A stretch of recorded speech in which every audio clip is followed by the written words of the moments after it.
Good morning, hello everyone. तो आज हम लोगों का टॉपिक रहेगा मटेरियल्स, यानी कि पदार्थ। तो पदार्थ क्या होते हैं कि जितने भी पदार्थ हम इस्तेमाल करते हैं, ठीक है, घरों के लिए, घरों में फ़ोन में इस्तेमाल करते हैं, ठीक है, फ़ोन बनाने में, तो इलेक्ट्रॉनिक आइटम बनाने में, घर बनाने में, शॉपिंग कॉम्प्लेक्स बनाने में, एरोप्लेन बनाने में, तो इन सारी जो भी चीज़ें बनाते हैं हम लोग, ठीक है, मैन्युफैक्चरिंग होती है, इन सारी चीज़ों में पदार्थों का उपयोग किया जाता है। तो किसी भी अभियांत्रिकी या तकनीकी कार्य के लिए परिचय में क्या है, किसी भी अभियांत्रिकी या तकनीकी कार्य के लिए प्रयुक्त मशीन एवं उपकरण के निर्माण में विभिन्न प्रकार के पदार्थों की आवश्यकता होती है। अभियांत्रिकी कहने का मतलब है कि इंजीनियरिंग मटेरियल्स, तकनीकी यानी कि टेक्निकल कार्य जितने भी होते हैं, ठीक है। तो यानी कि अगर कोई मशीन बनानी है तो उसके अंदर अलग अलग मटेरियल्स यूज़ होंगे। कोई गाड़ी बनानी है तो उसके अंदर प्लास्टिक, रबड़, अलग अलग चीज़ें इस्तेमाल होंगी, ठीक है। तो अलग अलग अभियांत्रिकी क्षेत्रों के लिए अलग अलग पदार्थों की आवश्यकता होती है। उदाहरण के लिए यांत्रिकी अभियांत्रिकी के क्षेत्र में लोहा, स्टील तथा अन्य धातुएं, तथा विद्युत क्षेत्र अभियांत्रिकी क्षेत्र में कॉपर, एल्युमिनियम, प्लास्टिक, रबड़, एबोनाइट, कॉन्स्टेंटन, नाइक्रोम आदि, एवं इलेक्ट्रॉनिकी अभियांत्रिकी के क्षेत्र में जर्मेनियम, सिलिकॉन, टंगस्टन, थोरियम आदि पदार्थों की आवश्यकता होती है। इस प्रकार करने की अभियांत्रिकी में विभिन्न कार्यों के लिए उपयुक्त पदार्थों का चयन करने की ही अत्यधिक महत्वपूर्ण कार्य होता है। यानी कि हमें कौन सा मटेरियल कहाँ उपयोग करना है, ये चयन करना किस तरीके से चयन किया जाता है। सबसे पहला जो है वो, जो हमारा मटेरियल है वो सस्ता होना चाहिए, यानी कि चीप होना चाहिए। दूसरा है कि सुलभ होना चाहिए, यानी कि इजीली अवेलेबल होना चाहिए मार्केट में या आसपास में, ठीक है। ऐसा ना हो कि हमें उसे किसी दूसरे देश से मंगाना पड़े, तो हमारा लाने में ही उसमें जो है खर्चा बैठ जाए इतना सारा कि हम आगे उसको जो है बेच ना पाएँ उतने महंगे दाम में, ठीक है। एवं प्रभावी हो, यानी कि वो यूज़फुल होना चाहिए, ठीक है। पदार्थों का वर्गीकरण विभिन्न दृष्टिकोण से उनके गुणों के आधार पर किया जाता है। जैसे जैसे गुण होते हैं जिन पदार्थों के अंदर, मान लीजिए जो लोहा है उसके अंदर कुछ धातु है, हमारा जो मेटल है, ठीक है, लोहा एक मेटल में आता है, तो उसके अंदर कुछ गुण हैं, वो हार्ड भी है, ठीक है, वो जंग नहीं रोधी नहीं है, ठीक है। तो अलग अलग गुण हैं, कुछ हमारे मेटल्स हैं जो जंग रोधी होते हैं, कुछ मेटल्स हैं जो जंग रोधी नहीं होते हैं। तो इस तरीके से कुछ हैं कि जो चुंबक से खिंचाव जो है महसूस करते हैं, उनकी तरफ आकर्षित हो जाते हैं, और कुछ हमारे मेटल्स जो है उनकी तरफ आकर्षित नहीं होते हैं। तो अलग अलग गुणों के आधार पर उन्हें अलग अलग वर्गीकृत किया गया है। तो धातुएं एवं अधातुएं, सबसे पहला जो वर्गीकरण किया गया है वो, ठीक है, बड़े बड़े तौर पर हमने उनको धातुओं में बांट दिया और अधातु में बांट दिया।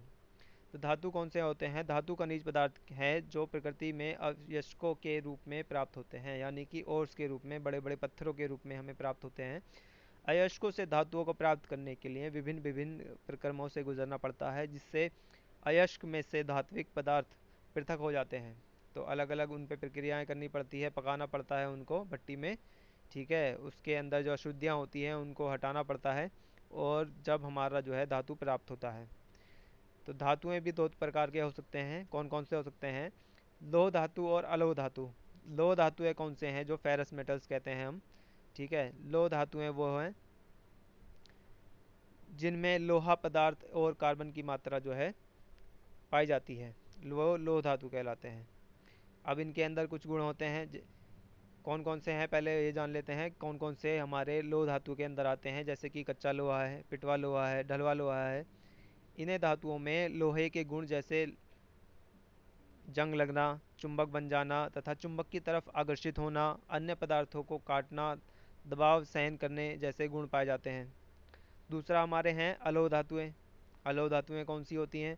जिन धातुओं में लोहा व कार्बन नहीं पाए जाते, लोहा और कार्बन नहीं होते हैं इसके अंदर बिल्कुल भी, तथा साथ ही लोहे के गुण नहीं होते हैं। लोहे के कौन कौन से गुण? जैसे कि जंग लगना, चुंबक की तरफ आकर्षित होना, ये सब गुण इसके अंदर नहीं होते हैं। कौन कौन से हमारे ऐसे धातु हैं जो अलोह धातु कहलाएंगे? तांबा, जस्ता, aluminium, magnesium, cobalt, phosphorus, nickel वगैरह को जो है हम अलोह धातु की कैटेगरी में डालेंगे।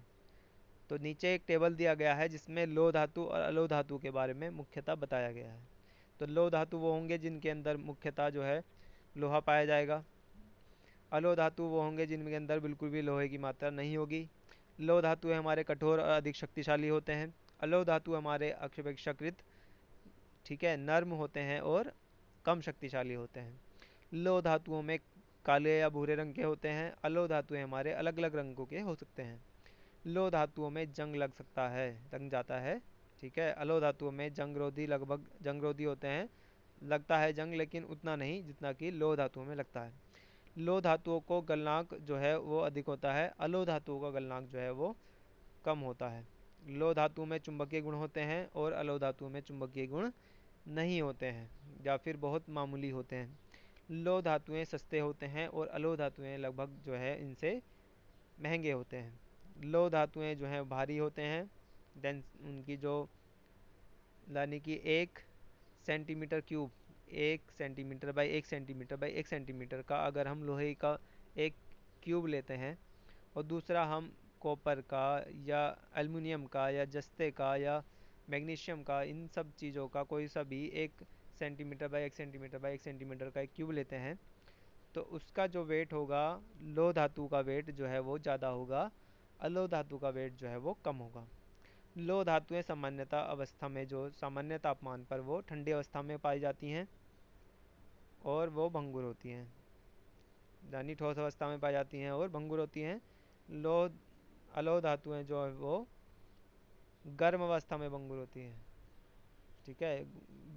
भंगुरता यानी कि ब्रिटलनेस, अगर उनके ऊपर कोई चोट मारी जाती है, हथौड़े से पीटते हैं उसको, तो वो कुछ हद तक तो जो है लोहे की मार झेल जाएंगे, लेकिन अगर उन पे उससे ज़्यादा मार पड़ेगी, उससे ज़्यादा उनको पीटेंगे लोहे से या किसी मशीन में उनको पीटा जाएगा, ठीक है, तो वो चटक जाते हैं, टूट जाते हैं।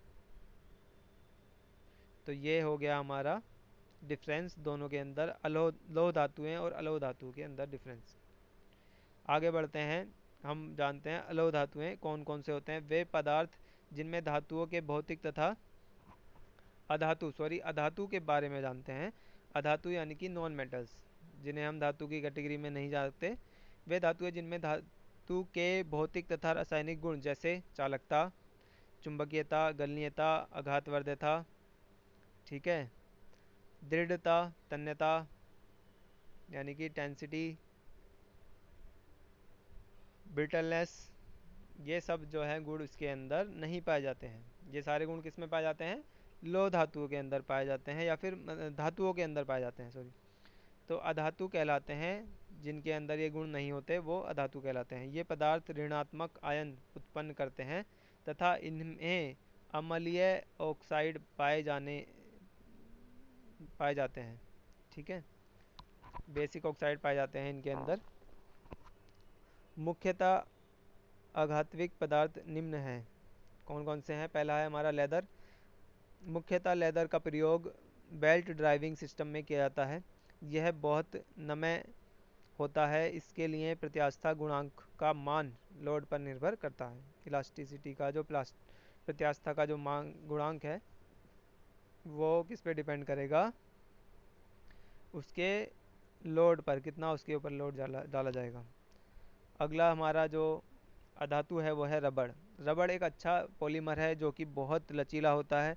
यह प्राकृतिक तथा कृत्रिम हो सकता है, यानी कि नेचुरल भी हो सकता है और आर्टिफिशियल भी हो सकता है, जो हमारे द्वारा यानी कि इंसानों द्वारा बनाया गया, मनुष्य द्वारा मैन्युफैक्चर किया जाता है मशीनों से, फैक्ट्रियों में। दोनों प्रकार का होता है। प्राकृतिक रबड़ निम्न ताप पर ही कार्य करता है, यानी कि बहुत ही निम्न ताप पर ही वो कार्य कर सकता है, तथा तापमान अत्यधिक होने पर, वर्किंग टेम्परेचर आते ही शीघ्रता ऑक्सीकृत हो जाते के कारण इसका विद्युत क्षेत्रों में उपयोग बहुत कम होता है। तो जो हम रबड़ इस्तेमाल करते हैं वो कृत्रिम रबड़ होती है ज़्यादातर।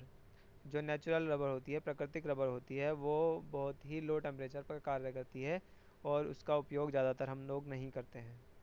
सिरेमिक अथवा पोर्सलिन। तो सिरेमिक पोर्सलिन अगला हमारा अधातु है। एक विशेष प्रकार की मिट्टी को ग्रीक भाषा में सिरेमिक कहा जाता है, जो कि चीनी मिट्टी के समान होती है। विद्युत रोधी पदार्थ के रूप में प्रयोग की जाने वाली पोर्सिलीन में मिट्टी के साथ पोर्सिलीन, एल्यूमिना, सिरेमिक टैल्क मिश्रित रहता है, जिसमें स्टीटाइट तथा टिटानेट्स या बेरियम टिटानेट्स होते हैं। इस मिश्रित मिट्टी से बनी पृथक्कारी डिस्क, पिन, ट्रांसफार्मर, बुशिंग इत्यादि को आग में उच्च तापमान पर कितने 1200 डिग्री से लेकर के 1800 डिग्री के मध्य पकाने से पोर्सिलीन के घटक तैयार होते हैं। उनकी जो है चीज़ें तैयार की जाती हैं। इसे पृथक्कारी के निर्माण में transformer, bushing, switch, plug, socket, fuse, heating आदि में प्रयोग किया जाता है। ठीक है, तो ये हमारा सिरामिक या पोर्सिलीन का उपयोग हो गया। अगला हमारा अधातु है वो है एस्बेस्टस। एस्बेस्टस क्या है? यह है सफ़ेद या भूरे रंग का एक खनिज पदार्थ है जो कि मैग्नीशियम सिलिकेट या का यौगिक है। इसे पैनल बोर्ड, आर्किंग किंग बैटरी, विद्युत रोधी ट्यूब्स, सीमेंट चादरें जो हम लोग अपने घरों में इस्तेमाल करते हैं शेड वगैरह डालने के लिए, सीमेंट की चादरें, वो एस्बेस्टस शीट कहलाई जाती हैं। पेपर आदि में उपयोग किया जाता है। अधातु श्रेणी में अभ्रक, कांच, एबोनाइट, तेल, पेपर, फाइबर, पैराफिन आदि आते हैं। सारणी के धातु में अंतर बताया गया है। धातु और अधातु में क्या क्या अंतर होते हैं। संरचना में धातु जो है वो ठोस धातु की संरचना क्रिस्टलाइन होती है। ठीक है। अधातुओं में जो संरचना होती है वो एमोर्फिक या मेसोमॉर्फिक के रूप में पाए जाते हैं। दूसरा है ईएमएफ प्रत्यारोपित करने पर वैलेंस इलेक्ट्रॉनों का उत्तेजन। ठीक है, तो क्या होता है, धातुओं के अंदर ये उत्तेजन सरल होता है, इलेक्ट्रॉनों का उत्तेजन, और अधातुओं के अंदर जो उत्तेजन होता है वो कठिन होता है अपेक्षाकृत। धातुओं की जो अवस्था होती है कमरे के तापमान पर सामान्यतः ठोस अवस्था में होते हैं, और अधातुओं की जो अवस्था होती है सामान्यतः तापमान पर गैसीय तथा ठोस अवस्था में पाए जाते हैं। ठीक है। अगला हमारा गुण है चमक। तो धातुओं के अंदर जो है धात्विक चमक होती है, मेटलिक चमक होती है उनके अंदर। अधातुओं के अंदर बहुत कम होती है चमक या नामामूली होती है। चालकता धातुओं के अंदर बहुत अच्छी होती है। अधातुओं के अंदर चालकता बहुत ही बेकार होती है और इन्हें कुचालक भी कहते हैं। लचीलापन धातुओं में बहुत कम पाया जाता है, अधिक होता है, अच्छा होता है, ठीक, अच्छा मतलब काम करने योग्य होता है, उपयोगी होता है। बाकी अधातुओं में लचीलापन लगभग नहीं होता है। धातुओं में तन्यता पाई जाती है। ठीक है, तन्यता यानी कि खींचने पर वो तारों में परिवर्तित किए जा सकते हैं, और अधातु हमारे तारों में परिवर्तित नहीं किए जा सकते या नामामूली तौर पर वो खिंचाव जो है सहन नहीं कर पाते। धातुओं की कठोरता सामान्यतः कठोर पाए जाते हैं, और अधातु हमारे कठोरता जो है उनकी परिवर्तन होती रहती है। जो धातुओं का घनत्व होता है, डेंसिटी होती है, वो हाई होती है, और अधातुओं की घनत्व जो है वो लगभग कम होती है। अब हम जानते हैं कि विद्युतीय पदार्थों का वर्गीकरण, क्लासिफिकेशन ऑफ इलेक्ट्रिकल मटेरियल्स, यानी जो बिजली में इलेक्ट्रिकल मटेरियल्स के रूप में उपयोग किए जाते हैं वो कौन कौन से हमारे पदार्थ हैं। विद्युत अभियांत्रिकी के क्षेत्र में यानी कि इलेक्ट्रिकल इंजीनियरिंग के क्षेत्र में प्रयोग किए जाने वाले पदार्थों को विद्युतीय पदार्थ कहलाते हैं। इस प्रकार के पदार्थ प्रायः विद्युत चालक तथा विद्युत रोधक के रूप में प्रयोग किए जाते हैं, यानी कि वो चालक भी होते हैं और इंसुलेटर भी होते हैं। विद्युतीय पदार्थ निम्न प्रकार के होते हैं। सबसे पहले जानते हैं कि चालक कौन कौन से होते हैं और उनके अंदर क्या क्या गुण होने चाहिए। ये पदार्थ जो अपने अंदर से इलेक्ट्रॉनों का प्रवाह सुगमता से होने देते हैं, या ऐसे पदार्थ जो इलेक्ट्रॉनों के प्रवाह में कोई बाधा नहीं डालते, उन्हें विद्युत के अच्छे चालक कहा जाता है। इनके अंदर कौन कौन से गुण होते हैं। चालकों का प्रतिरोध जो होता है, रेजिस्टेंस जो होता है वो बहुत कम होता है। दूसरा गुण है कि इनकी जो सुचालकता बहुत अधिक होती है। प्रतिरोधकता जो है 10 की पावर -12 ओम सेंटीमीटर के क्षेत्र में होती है।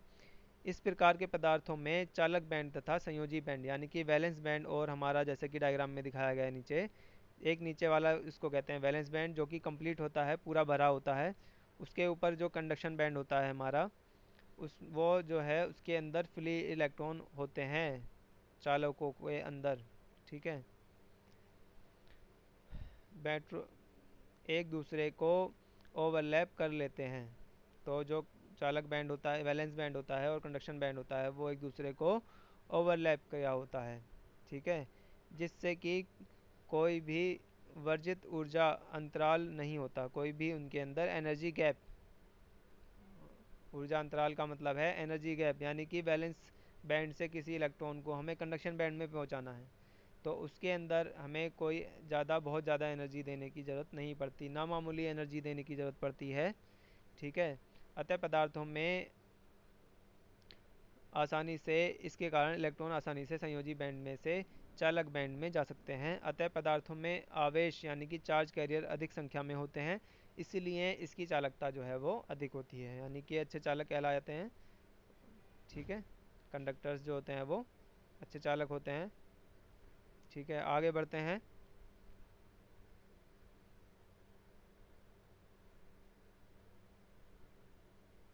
इलेक्ट्रॉनिक सिद्धांत यानी कि मॉडल थ्योरी, मॉडर्न थ्योरी के अनुसार वे पदार्थ जिन्हें परमाणुओं के बाहरी पथ में स्वतंत्र इलेक्ट्रॉन होते हैं विद्युत के अच्छे चालक कहलाते हैं, यानी कि जो कंडक्शन बैंड में फ्री इलेक्ट्रॉन होते हैं वो चालक अच्छे कहलाते हैं और अच्छे चालक के रूप में कार्य करते हैं। तो कौन कौन से गुण होने चाहिए, अच्छे विशेषताएं क्या क्या होनी चाहिए एक अच्छे चालक बनने के लिए, क्या क्या चीज़ें चाहिए? चालक की प्रतिरोधकता बहुत यानी कि रेजिस्टेंस बहुत कम एवं चालकता बहुत अधिक होनी चाहिए। चालक ऐसे हों कि जिन्हें आपस में जोड़ा जा सके, यानी कि शोल्डिंग की जा सके। चालक पदार्थ तार खींचने योग्य एवं चादर बनाने योग्य हो। ठीक है। इनकी खिंचाव क्षमता अधिक होनी चाहिए, यानी कि अगर इन्हें खींचे तो ये टूटे ना। चालक पदार्थ नर्म होने चाहिए। ठीक है। तो ये सारे इसके अंदर जो है गुण होने चाहिए।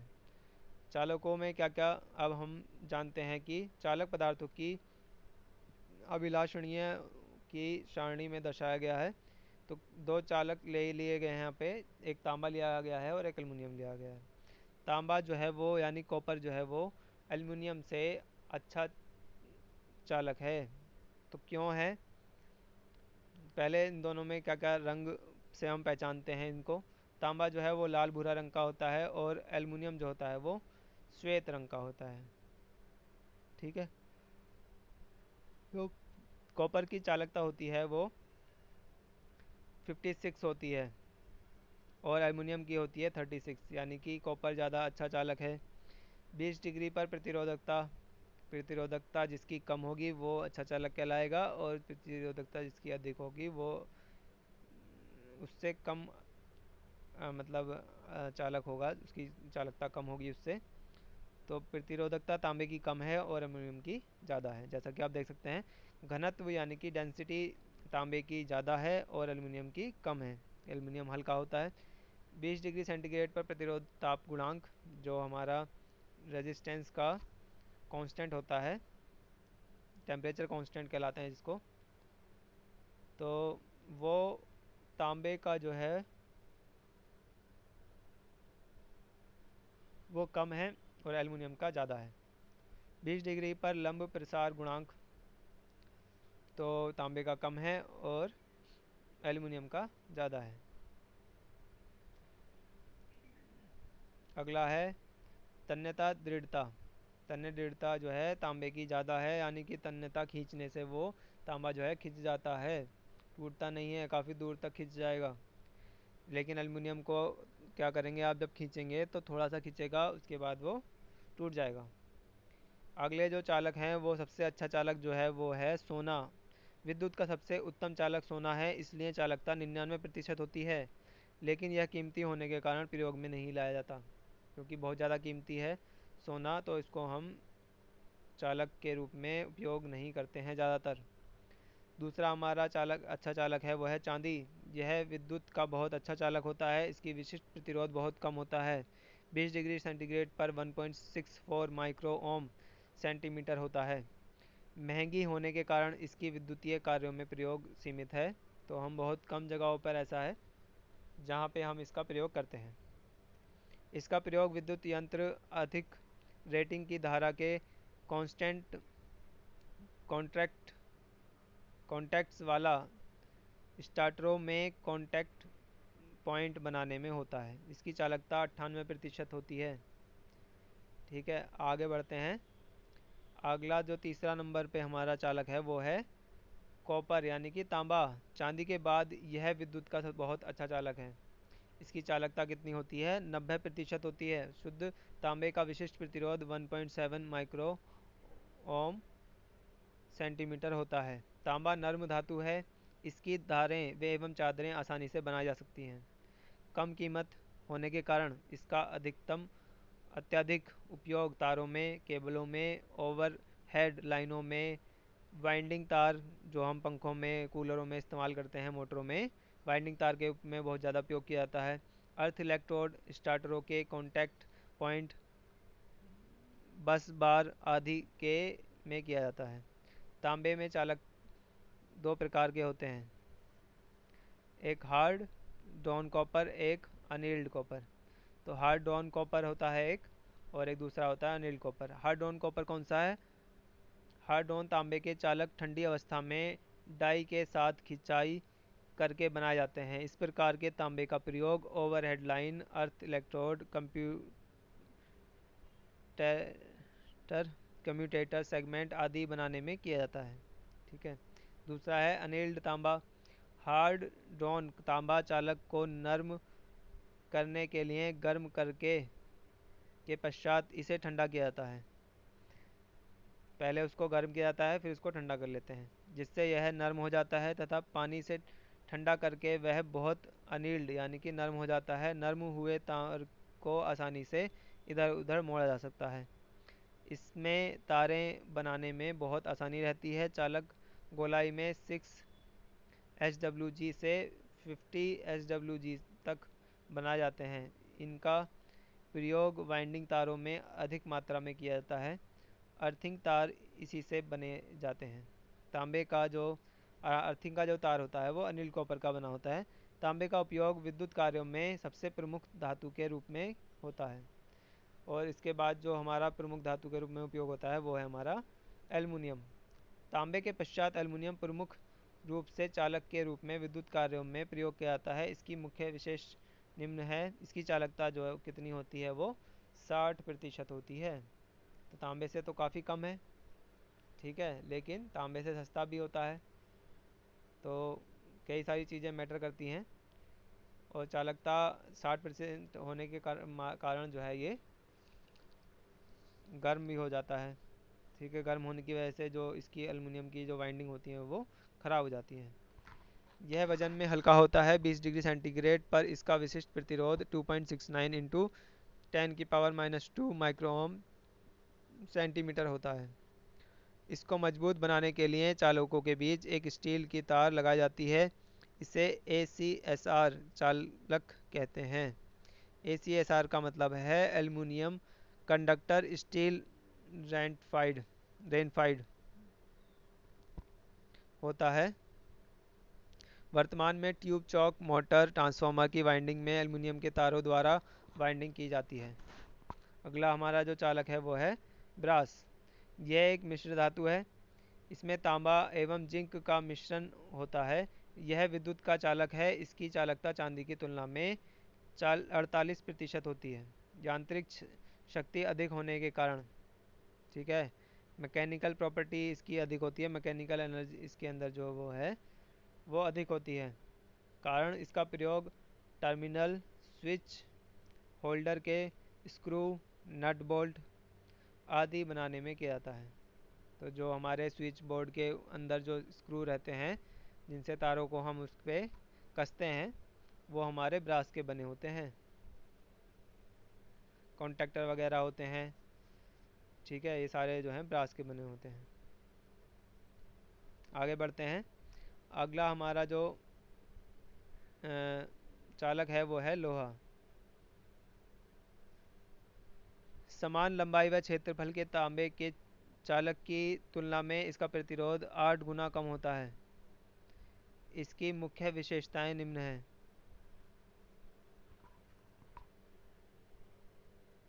चुंबकीय रेखाओं के गुजरने के लिए लोहा सुगम रास्ता बनाता है। इसकी तारें एवं चादरें आसानी से बनाई जा सकती हैं। इसका उपयोग मशीनों की बॉडी कवर, शाफ्ट आदि बनाने के लिए किया जाता है। इससे मेन स्विच, कवर, कंड्यूट तथा जीआई पाइप बनाए जाते हैं। यानी जीआई का मतलब है गैल्वेनाइज्ड आयरन पाइप्स। इसकी आंतरिकी शक्ति यानी मैकेनिकल प्रॉपर्टी बहुत अधिक होती है। इसे सस्ता होने होते हैं ये सस्ते होते हैं एवं इनकी उपलब्धता अच्छी होने के कारण विद्युत कार्यों में अधिक उपयोग किए जाते हैं। अगला है जीआई वायर यानी कि गैल्वेनाइज्ड आयरन का वायर जो होता है, इस पर जंग नहीं लगता, इसीलिए इसको गैल्वेनाइज्ड किया जाता है। लोहे के ऊपर गैल्वेनाइज्ड करके जस्ते की परत चढ़ा दी जाती है। जीआई तार पर का मुख्य उपयोग अर्थिंग तार, स्ट्रेटार तार, टेलीफोन तार व केबलों की आंतरिक दृढ़ता बढ़ाने एवं जीआई पत्तियों या आवरण बनाने में किया जाता है। अगला हमारा 8वां नंबर पे है टीन। इस प्रकार के चालक पर जंग नहीं लगता। इसका गलनांक कम होने के कारण यह शीघ्र पिघल जाता है। इसका उपयोग निम्न प्रकार से होता है: तांबे की तारों की टीनिंग करने में, ठीक है, शोल्डर बनाने में और फ्यूज तार बनाने में किया जाता है, क्योंकि इसका जो मेल्टिंग पॉइंट होता है वो काफ़ी कम होता है। अगला हमारा जो चालक है वो है लेड। इसका गलनांक टीन से अधिक होता है। इस पर रासायनिक पदार्थों का असर नहीं होता, कोई भी केमिकल का इसका ऊपर जो है इफेक्ट नहीं होता। इसका प्रयोग केबलों में किया जाता है जिन्हें लोड C25 केबल कहते हैं, लेड C25 केबल कहते हैं। शोल्डर बनाने में इसका प्रयोग किया जाता है एवं लेड एसिड बैटरी के सेलों को बनाने के लिए भी शीशा उपयोग में लिया जाता है। यह बहुत भी विद्युत का चालक होता है। आगे जानते हैं, ये तो हमारे हो गए, अभी बचे हैं इसके बाद है हमारा जस्ता, ठीक है, यानी कि जिंक। यह विद्युत का अच्छा चालक है। यह सेलों में कंटेनर बनाने के काम आता है। लोहे को जंग से बचाने के लिए भी जस्ते की परत चढ़ा दी जाती है। टंगस्टन अगला है हमारा है। इसका गलनांक उच्च होता है, यानी कि 3400 डिग्री सेंटीग्रेड होता है। यह कठोर धातु है। इसका उपयोग लैंपों, ट्यूबों, लाइटों के फिलामेंट, लैंप में जो फिलामेंट डलते हैं या बल्बों में फिलामेंट आते हैं वो टंगस्टन के बनाए जाते हैं, क्योंकि इसका जो मेल्टिंग पॉइंट होता है वो बहुत ही ज़्यादा होता है। चुंबक बनाने में प्रयुक्त होने वाली स्टील में इसका उपयोग किया जाता है। यह हाई स्पीड स्टील बनाने में भी उपयोग किया जाता है। उच्च गति की जो इस्पात है उसको बनाने में भी इसका उपयोग किया जाता है। अगला हमारा है गैसेस भी इस्तेमाल की जाती हैं। Helium gas, argon gas, neon gas विद्युत की चालक होती हैं। इनकी विशेषता यह होती है कि कम तापमान पर इनका प्रतिरोध अधिक एवं अधिक तापमान पर इनका प्रतिरोध जो है वो कम होता है, इसीलिए गैसेस को भी उपयोग किया जाता है, ठीक है, जैसे कि ट्यूबलाइटों में उपयोग किया जाता है, ठीक है, और भी कई जगह इस तरह से इंडस्ट्रीज़ में इसका उपयोग किया जाता है। अगले हमारे हैं कुचालक यानी कि इंसुलेटर्स। ये पदार्थ या वे पदार्थ जो अपने अंदर से इलेक्ट्रॉनों की परवाह नहीं होने देते विद्युत के अच्छे कुचालक कहलाते हैं। इलेक्ट्रॉनिक सिद्धांत के अनुसार इस प्रकार के पदार्थ जिनमें परमाणुओं के बाहरी पथों में स्वतंत्र इलेक्ट्रॉन नहीं होते, यानी कि फ्री इलेक्ट्रॉन नहीं होते हैं, इसके अंदर जो कंडक्शन बैट होता है उसके अंदर फ्री इलेक्ट्रॉन नहीं होते हैं, ये विद्युत के अच्छे इंसुलेटर या कुचालक कहलाते हैं। इनके परमाणुओं के आंतरिक कक्ष में, अंतिम जो कक्ष होता है, लास्ट वाला जो कक्ष सेल होता है, उसमें सदैव 4 इलेक्ट्रॉन होते हैं। विद्युत के अच्छे कुचालक रबड़, एस्बेस्टोस आवरण, पोर्सलिन, पीवीसी, एम्पायर क्लॉथ जो आता है, यह विद्युत यानी कि इलेक्ट्रिसिटी के चालक नहीं होते हैं। इसमें संयोजी बैंड यानी कि वैलेंस बैंड भरा होता है तथा चालक बैंड यानी कि कंडक्शन बैंड जो है वो खाली होता है, चित्र के अनुसार दर्शाया गया है। इस प्रकार के पदार्थों में चालक और संयोजी बैंड के बीच वर्जित जो ऊर्जा अंतराल है, यानी कि इनके अंदर बहुत ही ज़्यादा एनर्जी गैप होता है, ठीक है, जो कि लगभग 6 इलेक्ट्रॉन वोल्ट के बराबर होता है, और ये एक इलेक्ट्रॉन इतनी ऊर्जा ग्रहण नहीं कर सकता कि वो संयोजी बैंड यानी कि कंडक्शन बैंड में से वैलेंस बैंड से कंडक्शन बैंड में जा सके। अब इनके भी कुछ उपयोग हैं और फ़ायदे भी हैं। कुचालक होने के भी कुछ इनके फ़ायदे हैं, उनको हम इस्तेमाल करते हैं। तो अच्छा कुचालक किसको कहीं जाएगा, सबसे पहला है विशिष्ट प्रतिरोध। एक अच्छे कुचालक का विशिष्ट प्रतिरोध जो है 10 की पावर 12 ओम सेंटीमीटर से अधिक होना चाहिए। दूसरा है नमी यानी कि मॉइस्चर। कुचालक पदार्थों पर नमी या पानी का कोई असर नहीं होना चाहिए। परमिटिविटी, यह किसी कैपेसिटर की धारिता का अनुपात है जब इसकी प्लेटों को किसी रोधक पदार्थ तथा हवा के कुचालित किया गया हो। तो परमिटिविटी जो है इसकी अच्छी होनी चाहिए, सॉरी नहीं होनी चाहिए। प्रावैद्युत समर्थ यानी कि डाइलेक्ट्रिक स्ट्रेंथ, यह कुचालकों में अंतर बनाते हैं कि काम में ली जाती है। प्रावैद्युत सामर्थ्य यानी कि डाइलेक्ट्रिक स्ट्रेंथ, वह अधिक से अधिक किलोवोल्ट प्रति किलोमीटर, मिलीमीटर या वोल्ट प्रति मील यानी कि 1 मील बराबर 0.001 इंच जो कोई पदार्थ बिना फटे अपने अंदर रख सकता हो। ठीक है। यांत्रिक शक्ति, मैकेनिकल पावर, अच्छे कुचालक की यांत्रिक शक्ति अच्छी होनी चाहिए जिससे मौसम का कोई उसके ऊपर प्रभाव नहीं पड़े। आगे बढ़ते हैं। ठीक है।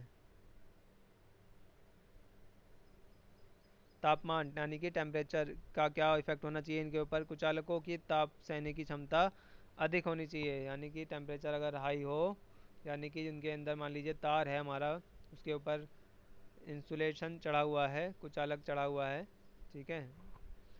तो जो कुचालक है वो अगर कंडक्टर जो है, चालक जो है वो गर्म हो रहा है तो वो उसके साथ जो है पिघलना नहीं चाहिए। कुचालकों का प्रभाव क्या होता है, कौन कौन से प्रकार है के कुचालक हैं, कौन कौन से। अभ्रण यानी कि माइका है, यह विद्युत का अच्छा कुचालक होता है। इसकी प्रावैद्युत सामर्थ्य यानी डाइलेक्ट्रिक स्ट्रेंथ जो है वो हाई होती है। इस पर नमी व अग्नि का बहुत कम प्रभाव पड़ता है। यह खनिज पदार्थ है, लगभग 600 डिग्री पर यह नर्म पड़ता है, प्रभाव हो जाता है, प्रारंभ हो जाता है। इसका उपयोग विद्युत प्रेसों में कम्प्यूटेंट कम्यूटेंट कम्यूटेटर सेगमेंट के मध्य एवं कंडेंसरों आदि में किया जाता है। आगे है हमारा रबर। रबर को सख्त बनाने के लिए 5% इसमें जो है गंधक मिलाई जाती है, सल्फर ऑक्साइड मिलाई जाती है, जिस जिंक ऑक्साइड तथा लाल रंग का शीशा मिलाया जाता है। इस प्रकार तैयार की गई रबड़ को VIR यानी कि वल्केनाइज्ड इंडियन रबड़ कहते हैं। इससे बैटरी का कंटेनर बनाया जाता है, जो बैटरी का कंटेनर होता है यानी कि जिसके ऊपर एसिडों का कोई प्रभाव नहीं होता। आगे बढ़ते हैं। एस्बेस्टोस, यह शीट बनाने के काम आता है। यह विद्युत प्रेस, ओवन, विद्युत केतलियाँ तथा सर्किट ब्रेकर के आर्क चैम्बर में काम आता है। यह एक खनिज पदार्थ है, इसे अम्ल का कोई प्रभाव नहीं होता, एसिड का कोई प्रभाव नहीं होता। ठीक है।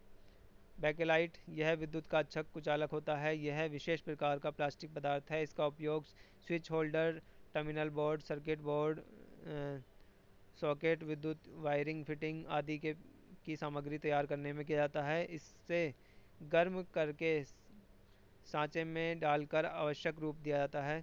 इस प्रकार यह कठोर पदार्थ का रूप धारण करता है। ठीक है। अगला है इबोनाइट। 30 से 40% गंधक को रबर में मिलाकर तैयार किया जाता है। यह 150 डिग्री पर गर्म करने के पश्चात तैयार होता है। इसका रंग काला होता है। इसका उपयोग बैटरियों के कंटेनर, टर्मिनल प्लेट तथा यंत्रों के कवर बनाने में किया जाता है। अगला है PVC यानी कि यह एक सिंथेटिक रासायनिक पदार्थ होता है। इसका पूरा नाम पॉलीविनाइल क्लोराइड होता है। ठीक है। इस पर नमी, एसिड का कोई प्रभाव नहीं होता, मॉइस्चर और एसिड का कोई प्रभाव नहीं होता। यह विद्युत का अच्छा कुचालक है। इसे तारों के PVC के जो इंसुलेशन करने में किया जाता है उपयोग। पोर्सिलिन, यह विद्युत का अच्छा कुचालक है। यह चीनी मिट्टी का बना होता है पदार्थ है। ओवरहेड लाइनों पर लगाए वाले पिन, शेकल, डिस्क आदि में उपयोग किया जाता है। कांच यानी कि ग्लास, यह एक बहुत अच्छा पारदर्शी कुचालक है। इस पर क्षार, तेजाब, नमी, तेल, ग्रीस आदि का प्रभाव नहीं पड़ता। इसके द्वारा बल्ब, मरकरी, आर्क लैंप आदि बनाए जाते हैं।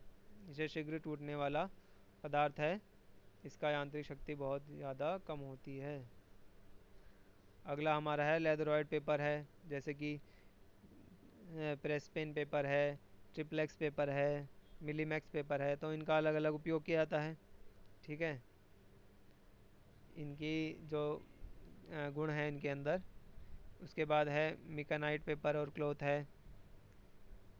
उसके बाद एम्पायर क्लॉथ के बारे में जानते हैं। यह उच्च रूप से नम्य होता है। सामान्यतः यह उपयोग हुए वार्निश के रंग पर निर्भर करते हुए काले या पीले रंग में मिलता है। यह वाइंडिंग में कॉयल के मध्य जो है सेपरेटर के रूप में लगाया जाता है। जब हम कॉयल बनाते हैं तो कॉयलों के जो बंडल होते हैं उनको जब पूरी वाइंडिंग तैयार करते हैं तो बीच में जो पेपर लगाता है इसे एम्पायर क्लॉथ बोलते हैं। अगला है ग्लास फाइबर क्लॉथ। यह बहुत नरम होता है। इसका रंग सफ़ेद अथवा श्वेत पीत होता है। उसके बाद है कॉटन टेप है। तो ये भी कपड़े की बनी टेप होती है। 20 मिलीमीटर या 25 मिलीमीटर की चौड़ाई हो सकती है इसकी। अगला है एम्पायर टेप। जैसे एम्पायर क्लॉथ होता है इसी तरीके से एम्पायर टेप होती है। उसके बाद है एम्पायर स्लीव। उसके बाद है पीवीसी स्लीव। तो ये सारी चीज़ें हैं। ठीक है, ये हमारे सारे कुचालक हैं। आगे बढ़ते हैं। फाइबर है उसके बाद। तो ये सारे हमारे कुचालक हो गए। तो हमने चालकों के बारे में पढ़ा, कुचालकों के बारे में पढ़ा। अब ऐसे कुछ चालक होते हैं जो ना तो कुचालक होते हैं ना चालक होते हैं पूरी तरह से। इन्हें हम अर्धचालक कहते हैं। तो अर्धचालक वे पदार्थ होते हैं जिनकी प्रतिरोधकता चालकता एवं कुचालक के मध्य होती है। ठीक है, ये मिश्र धातु होते हैं। ये धारा के बहाव में बहुत अधिक प्रतिरोध उत्पन्न करते हैं। ये स्टैंडर्ड प्रतिरोध बनाने में बहुत उपयोगी होते हैं। स्टैंडर्ड रेजिस्टेंस जो बनते हैं। तो अर्धचालकों की क्या क्या विशेषताएं होती हैं। अर्धचालकों की चालकता 10⁻⁻7 से लेकर 10 mho बटे m यानी प्रति मीटर के मध्य में निश्चित होती है। जबकि इसकी प्रतिरोधकता रजिस्टिविटी 10⁻⁻1 से लेकर 10⁻⁻7 माइक्रोमीटर ओम मीटर के मध्य में निश्चित होती है। इस प्रकार के पदार्थों में संयोजी बैंड तथा चालक बैंड के मध्य में एक निश्चित ऊर्जा अंतराल होता है। ठीक है, एनर्जी गैप तो रहेगा ही रहेगा, लेकिन जो एनर्जी गैप होता है वो कंडक्टर और जो इंसुलेटर होते हैं उनके बीच रहता है। जो इंसुलेटर में जैसे एनर्जी बैंड गैप जो था वो एनर्जी गैप था वो 6 इलेक्ट्रॉन वोल्ट का था, लेकिन यहाँ पे कितना का है 1 eV यानी 1 इलेक्ट्रॉन वोल्ट का है। ठीक है, तो शून्य तापमान पर ये कुचालक की तरह व्यवहार करते हैं। यह ऊर्जा अंतराल 1 इलेक्ट्रॉन वोल्ट के लगभग होता है, जबकि साधारण तापमान पर संयोजी बैंड के कुछ इलेक्ट्रॉन ऊर्जा प्राप्त करके चालक बैंड में चले जाते हैं और इस प्रकार इलेक्ट्रॉनों को अधिक ऊर्जा मिलने पर उनके मध्य जो संयोजी बैंड टूट जाता है, जो गैप होता है वो टूट जाता है, जिससे इलेक्ट्रॉन मुक्त हो जाते हैं तथा पदार्थ की चालकता की तरह व्यवहार करते हैं।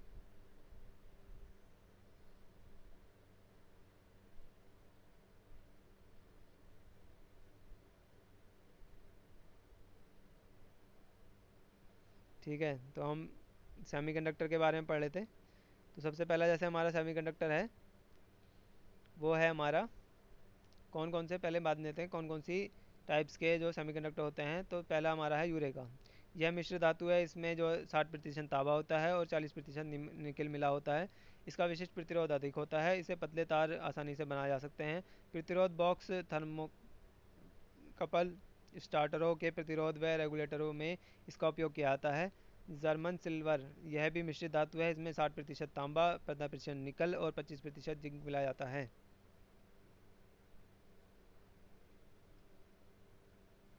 नर्म धातु होती है। इसका उपयोग प्रतिरोध तार एवं अच्छे वायर्ड बनाने में किया जाता है। मैग्नीन है। ठीक है, प्लेटिनाइट है, प्लेटिनॉइड हो गया, नाइक्रोम हो गया, कार्बन हो गया। कार्बन का सबसे ज़्यादा उपयोग होता है। यह अधातु पदार्थ है। इसका प्रतिरोध गर्मी से कम होता है। इसका विशिष्ट प्रतिरोध अधिक होता है। इस इलेक्ट्रॉनिक्स उद्योगों में इसका व्यापक उपयोग होता है। ये कम वोल्ट लेकिन उच्च मान की बनाई जाती है। जनरेटर एवं डीसी मोटर में प्रयुक्त कार्बन बुश कार्बन से बने होते हैं। उसके बाद कैंथेल है, डाई इलेक्ट्रिक मटेरियल्स हैं। डाइलेक्ट्रिक मटेरियल के होते हैं ये पदार्थ जो विद्युत का भंडारण करने के उपयोग में आते हैं, इन्हें परावैद्युत पदार्थ कहते हैं, यानी कि डाइलेक्ट्रिक मटेरियल्स कहते हैं। ये पदार्थ संधारित्रों में प्रयुक्त किए जाते हैं, जो कि ट्यूबलाइटों, एकलीय मोटरों, रेडिएटर, रेडियो, टेलीविज़न तथा अन्य विद्युत उपकरणों में आते हैं, यानी कि कैपेसिटर बनाने में किए जाते हैं। अनेक विद्युत उपकरणों में संधारित्रों का उपयोग मुख्य आवृत्ति के साथ साथ रेडियो आवृत्ति आवृत्ति यानी कि फ्रीक्वेंसी तथा अल्ट्रा उच्च आवृत्ति हाई फ्रीक्वेंसी में किया जाता है। पैरा विद्युत पदार्थ कांच, माइका, कागज़, विशेष प्रकार के तेल आदि होते हैं। मैग्नेटिक मटेरियल्स, मैग्नेटिक मटेरियल्स के रूप में भी सेमीकंडक्टर्स का उपयोग किया जाता है। इन्हें अंदर चुंबक उत्पन्न हो जाती है, चुंबकीय पदार्थ कहलाते हैं। तो ये चुंबक बन जाते हैं मैग्नेटिक पदार्थ के रूप में। फेरोमैग्नेटिक मटेरियल्स और पैरामैग्नेटिक मटेरियल्स, और तीसरे हैं डायामैग्नेटिक मटेरियल्स। तो तीन तरह के होते हैं चुंबकीय पदार्थ, फेरो, पैरा और डाई। ठीक है, आगे बढ़ते हैं और जानते हैं फेरोमैग्नेटिक क्या होते हैं। ये पदार्थ जिनमें चुंबक अत्यधिक शक्ति से अपनी ओर आकर्षित करती है वो निकेल को लोहा मिश्रित धातु फेरोमैग्नेटिक कहलाते हैं। दूसरे हैं पैरामैग्नेटिक, ये पदार्थ जिनमें चुंबक अपनी ओर बहुत कम आकर्षित करती है, बहुत हल्की शक्तिशाली होती है। तीसरे हैं डायामैग्नेटिक, इस प्रकार के पदार्थ जिन्हें चुंबक के प्रभाव द्वारा दूर धकेला जाता है, यानी कि उन्हें जो है रिपल्शन महसूस होता है, आकर्षण का उल्टा।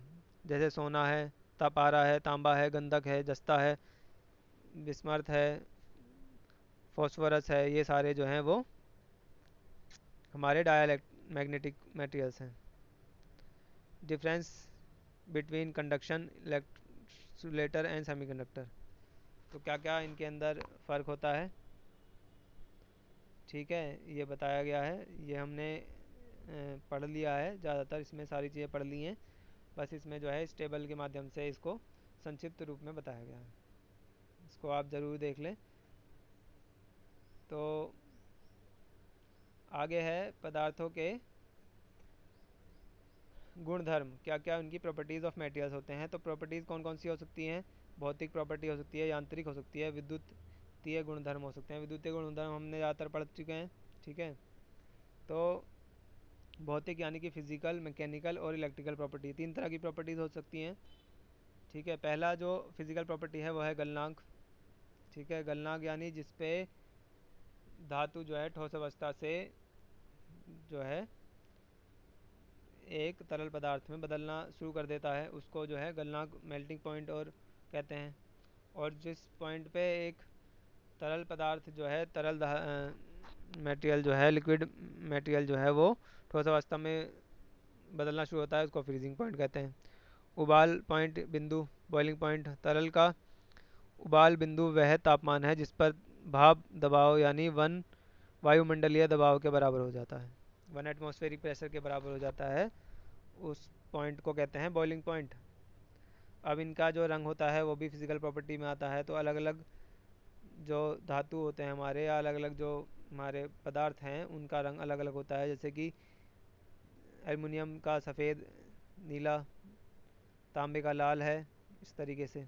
वेट भी सबका अलग अलग होगा, ठीक है। उतने ही बड़े आकार की, उतने ही सेम आकार की अलग अलग पदार्थों की हम अगर चीज़ें लेते हैं, ठीक है, सेम आकार है उनका, सेम उनकी जो है डायमेंशंस हैं, तो उनका जो वेट मिलेगा वो अलग अलग मिलेगा।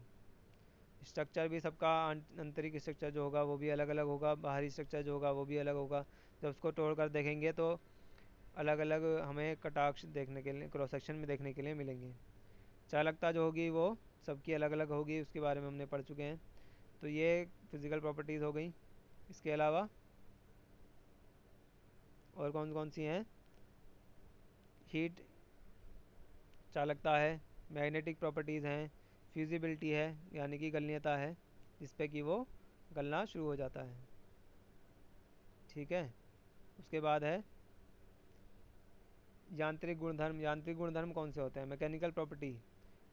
कुछ यांत्रिक गुणधर्म होते हैं परंतु धातुओं एलॉय मिलाकर अन्य उपयोगी यांत्रिक गुण भी उत्पन्न किए जाते हैं। धातुओं में निम्न प्रकार के होते हैं। स्ट्रेंथ यानी कि सामर्थ्य उनकी कितनी अच्छी है। इस्पात की सामर्थ्य जैसे काफ़ी अच्छी है, एल्युमिनियम व तांबे की